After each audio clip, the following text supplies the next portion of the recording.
They built a park on my property, so I made them pay for every blade of grass. I'm Denise Carter.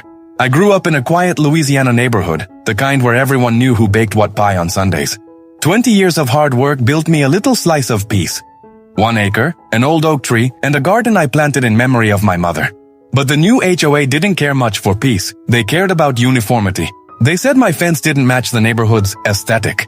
They fined me twice, then sent letters about community image. I ignored them until one morning I woke up to bulldozers.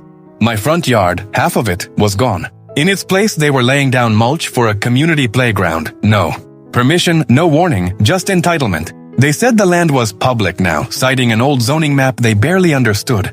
I was furious, but my father always said, don't yell when you can outthink. So, I pulled out my mother's old file cabinet. Inside were the property records, from decades ago when the lots were redrawn. Guess what? That public section they claimed, still registered in my name. Their playground sat squarely on my private land. I didn't tell them, not yet. I called a surveyor to confirm, quietly. Then I called an attorney, not to sue, but to help me draft a simple notice. Unauthorized use of private property. $500 per day until resolved. I mailed it to every HOA board member. They ignored it. Took photos smiling beside the swing set for their newsletter.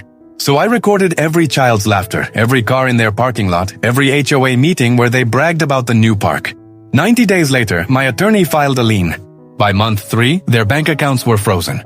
Home sales stalled, property values dropped. The same neighbors who'd once looked the other way now wanted answers. At their next public meeting, packed with angry homeowners, I stood up and played the recording of their president saying, "She won't do anything about it."